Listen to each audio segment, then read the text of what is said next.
anywhere we want to be, it's prime time with George Dorunda. Tonight, SIGNMASTER Bob Simpson and that great band Reflection. So get ready for the most entertaining show on television.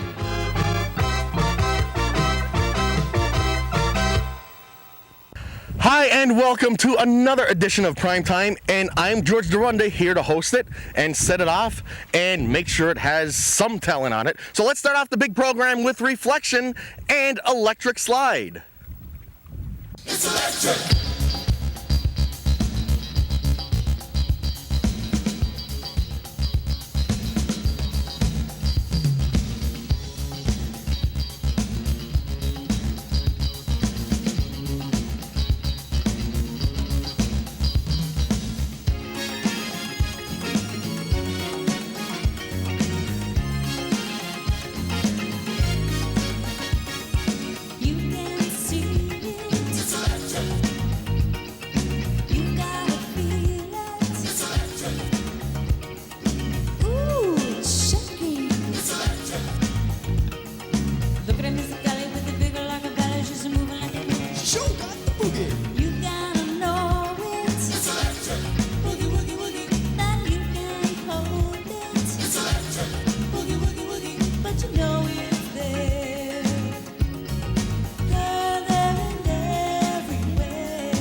That was Reflection and Electric Slide. Please, if you can, come on back to the sets in a minute. We'll be here with SIGNMASTER Bob Simpson.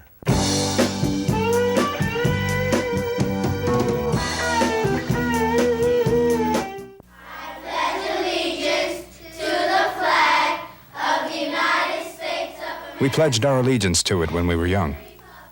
We studied its importance when we were in our teens. We sing its praises at every sporting event. We display it when we celebrate, lower it when we mourn, and honor our heroes with it when they've fallen. It stands for what we are and what we believe in. How we treat it says a lot about us.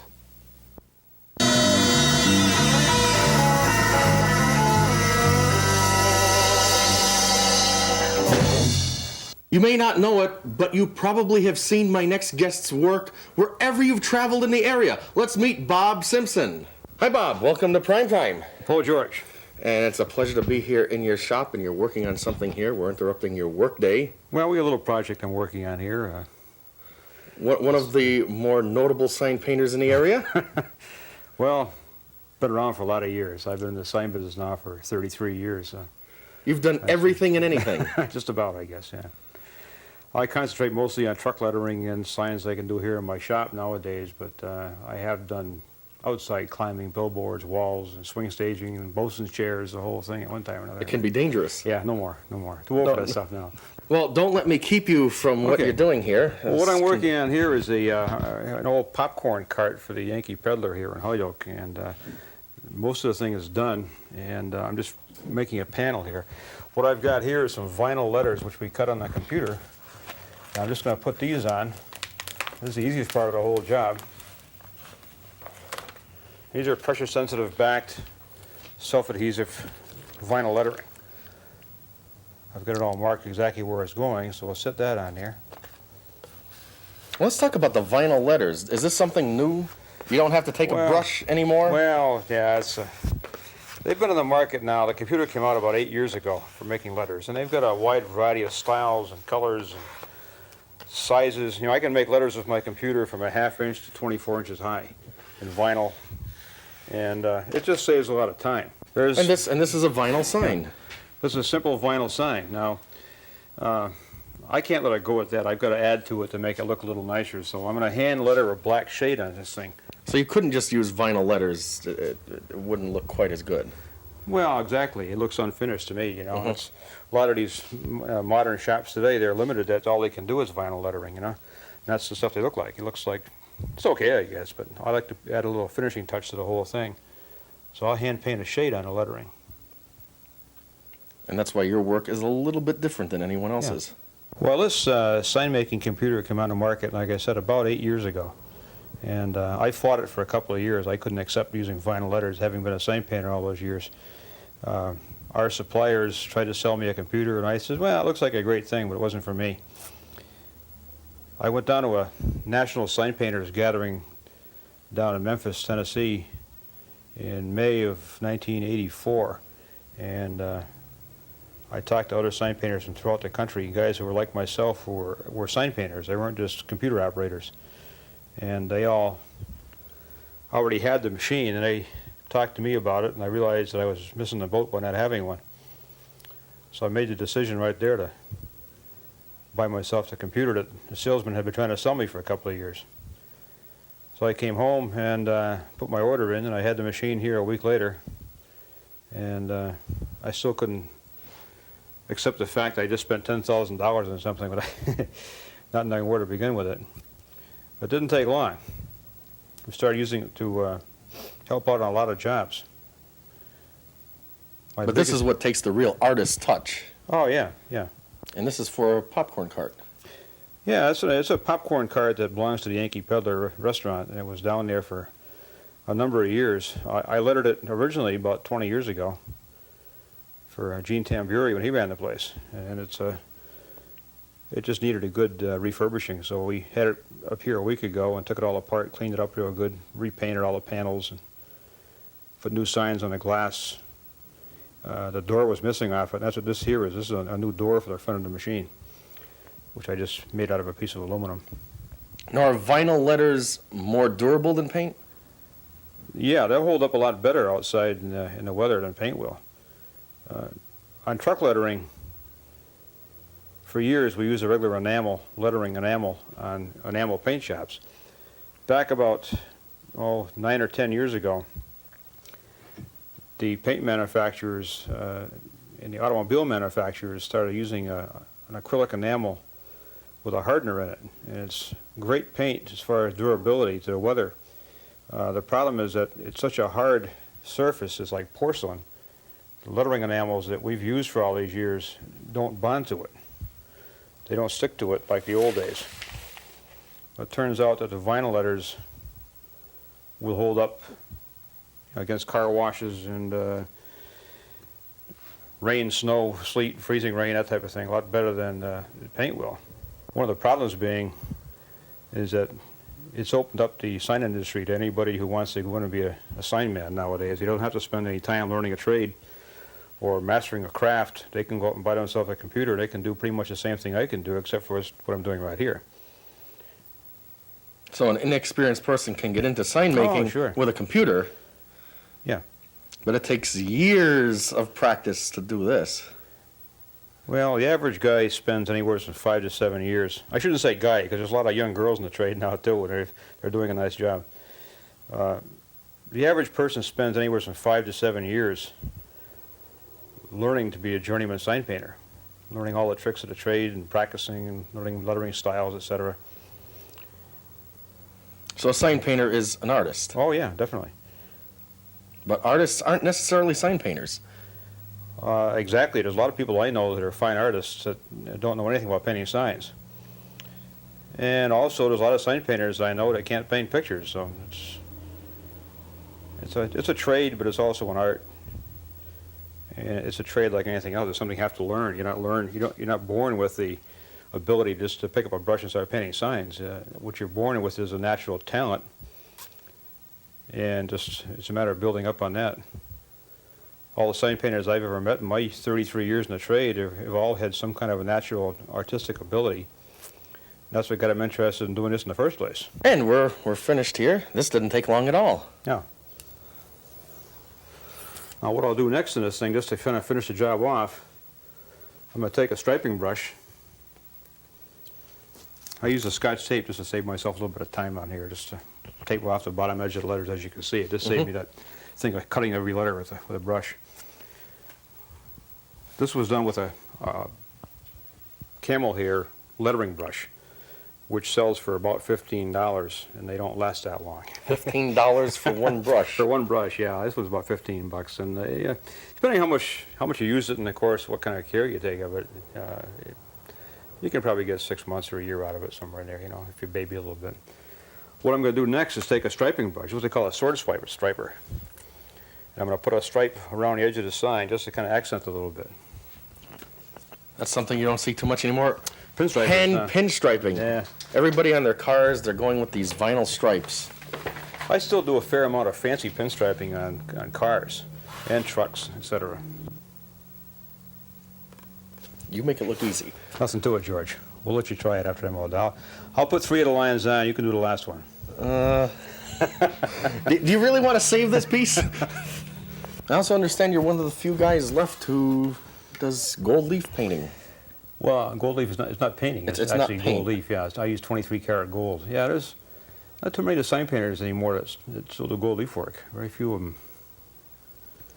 The cost, of course, is prohibitive. If you get somebody who really wants to spend the money on something really nice and want to go first class and gets a gold leaf job, I've got one out in the other shop right now that I haven't worked on today. That's an old antique truck that I'm doing for Killam Truck Sales down in South Windsor, Connecticut. Or East Windsor, I guess it is. So yeah, nothing to it. Nothing to it. And there we have the finished product. Yeah. You do a lot of restoration on older equipment? Yeah, I do somewhat antique vehicles, a lot of antique car restorations, striping, etc. for antique vehicles.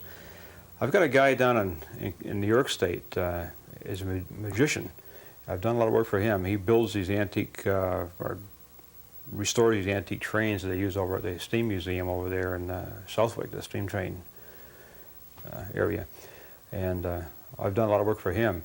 Through him, I got a contact with a fellow down in Greenwich, Connecticut, and they've got a museum of old penny arcade machines and amusement park arcade machinery.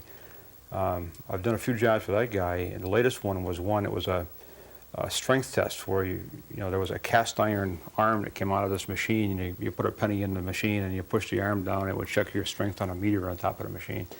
And it was a lot of gold leaf on it. I didn't have much to go by. He had some photographs of what the thing looked like originally.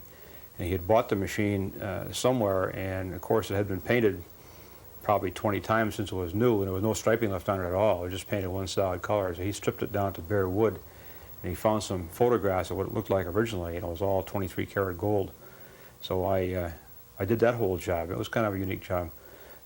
There was a cast iron figure of a man that was bolted to the face of this thing, and I had to finish that and airbrush it to make it look like a real man sticking out of the box. It was a fun job. Yeah, those kind of jobs are a joy to do. Yeah.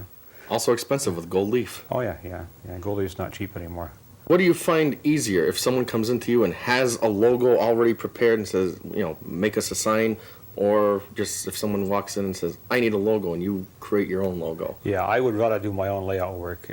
If it's a logo that's been drawn up by commercial artists, I don't mind doing it. If somebody has done a really nice job on a logo and just want me to reproduce it, I don't mind that at all. But if someone runs in with a little sketch? Well, this is the other problem. I run into people that come in here who are probably an A student in their 6th grade art class, and they come in with a design for their sign that they want to put it in front of their business, or the fellow bought a new truck, and his kid's an art student in 7th grade, and they want to design the lettering on the truck, and they give me a sketch of what they want, and I usually look at it and shudder a little bit, So in those cases, I'd rather do my own layout work, my own artwork, with the experience I've had in the last 30-some-odd years as far as layout and design, I think I'm probably more capable than the average, person as far as laying out signs for his own business.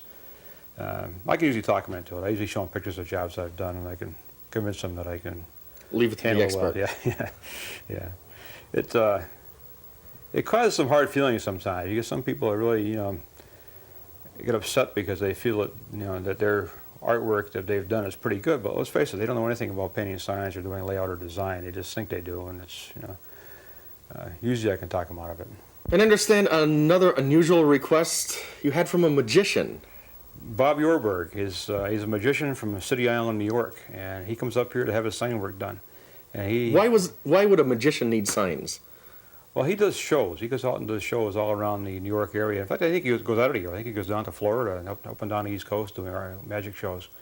And one of the ones he gave me about a year and a half ago, he brought me in a cardboard tube that he had made someplace. It was just a plain brown cardboard, and he wanted me to make it look like a Chef Boyardee can.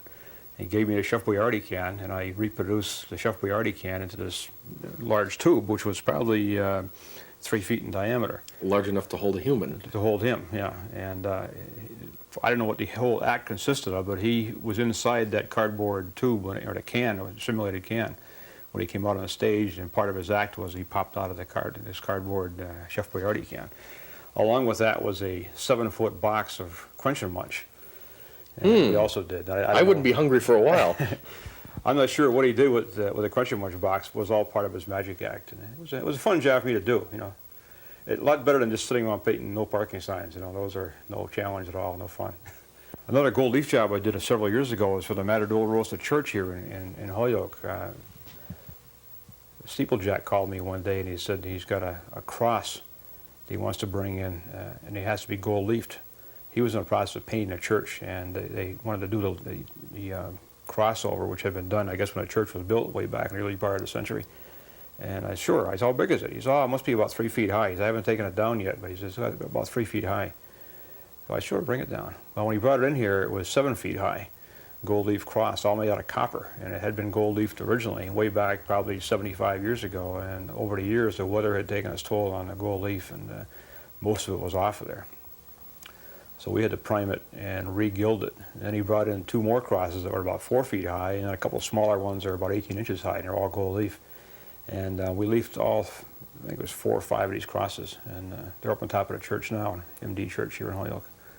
So over all the years, how many thousands of signs are out there that were done by you? Well, it's hard to say, George. I do signs every day, and I've been doing it for 33 years, so it's, it's hard to estimate that, What trucks really stick out in your mind? Well, I go back to Hemmings Motor News here probably, which was, Hemmings is a national magazine that anybody in the antique car hobby subscribes to. They all know about Hemmings. And I've done all their signs for them, all their trucks now for the last 15 years. And they've got a 36 Ford, a 36 Dodge, a 36 Chevy truck, which we did. And they've got these 2 popcorn wagons. They're built on a Model A chassis, and they use them throughout the country at all kinds of antique auto shows, like, you know, Hershey, Pennsylvania, Carlisle, Pennsylvania. And they've got 2 of these vehicles. One is used on the East Coast, and the other one is on the West Coast. You know? And anybody that's in the antique car hobby that goes to the antique car shows has seen these popcorn carts out there. So they can be seen all over the country. Yeah. Other ones, well, here's one here, this Mountain Stream Spring Water. Now, I said before, I like to do my own logo, my own artwork. But this is a case where you had to copy someone else's logo. Exactly. This customer brought in this logo, which he uses on all those bottles of spring water and any other advertising he has. He used this logo. So it was a black and white, but he wanted me to do the thing on the side of his truck in color. So I used my own ingenuity to do the colored center. With all that detail, that had to be time-consuming. Yeah. Well, we did the truck in a couple days. I mean, the truck was here for 2 days. We did the whole thing, the doors and the sides and the back. And all the problem with a job like that thing, the first one we did was fun. You know, the first picture we did was fun. The second side was, well, it wasn't as much fun as the first side. Because you have to copy the first side. And it's not as you much can't fun. be as creative. The first one is creative. The second one is not quite as much fun as the first one you do. And then when the guy gets a fleet of trucks, and this guy's got about 4 or 5 trucks we did, and there's pictures on each one of those trucks, so I had to do that same picture all the time. And after you've done half a dozen trucks with the same picture, the picture gets to be pretty monotonous, you know, and it's not fun anymore. Only the first one's fun. And aside from trucks, what signs really stick out? Which ones were some of the more unusual signs? Well, I did a clock a few years ago for a guy who ran an antique shop over in Westfield, and he brought in a sheet metal clock that was an antique that was in front of a jewelry store here in Holyoke for many years. And the jewelry store went out of business, and somewhere along the line, this George picked up the clock, and it was just painted out blank. There was nothing on it. So he brought in a pocket watch, and he said to me, "Can I reproduce that pocket watch on this sign?" I said, "Sure, why not?" So we did that. I worked on that, and I copied the picture of the pocket watch itself on this 5-foot diameter sign. And when he came in to pick it up, I worked out a swap with him. He gave me the pocket watch for the paint job I did on the sign, which made me very happy. I still got the pocket watch. And as far as pictorial work, I've got some 4x8 panels here that I did for Spalding's that I didn't do directly for Spalding. I did for another sign company who didn't have anybody there that was capable of doing any artwork. You know, very top quality sign shop and do some nice lettering jobs, but they didn't have anybody that could do the actual artwork, you know. So they subcontracted these panels out to me.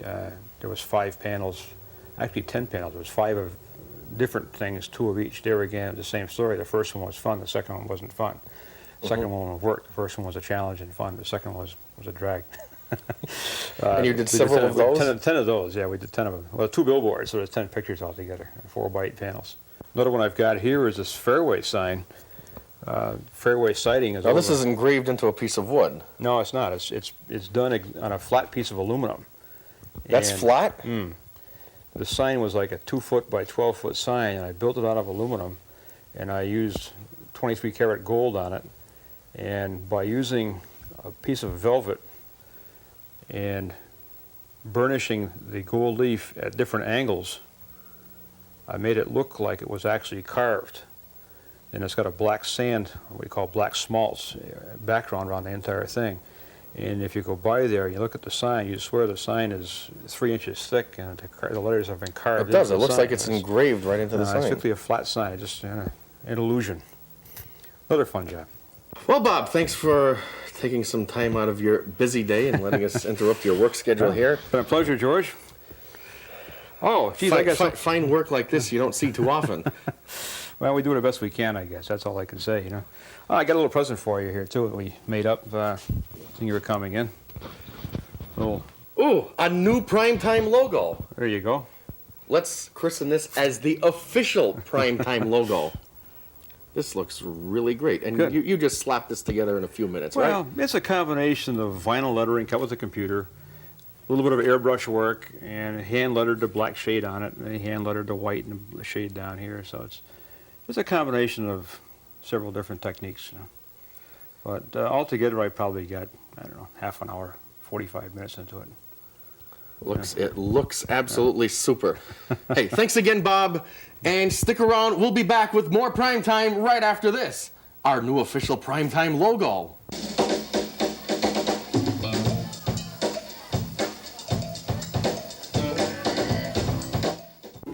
When I first got my license, every time I left the house, my parents would say, "Remember to buckle up, dear." But I never did.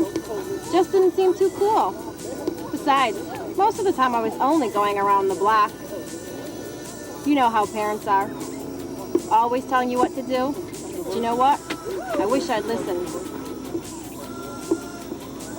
I really do.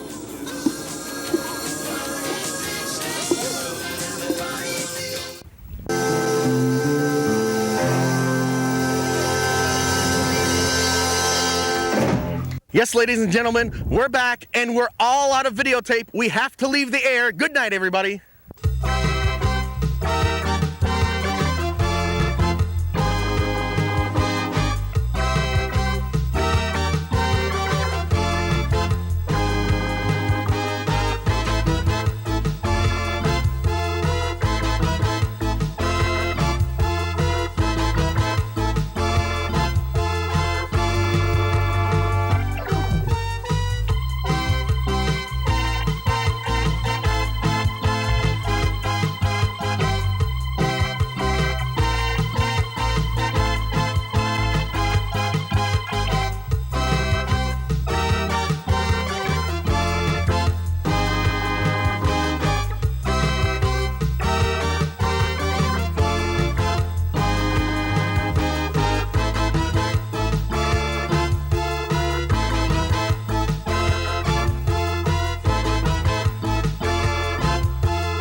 You begin with raw steel. Shape it with fire, muscle, and sweat.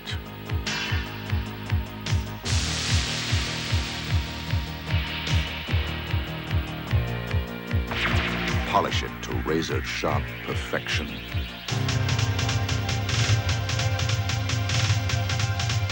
What you end up with is a Marine. We're looking for a few good men with the mettle to be Marines.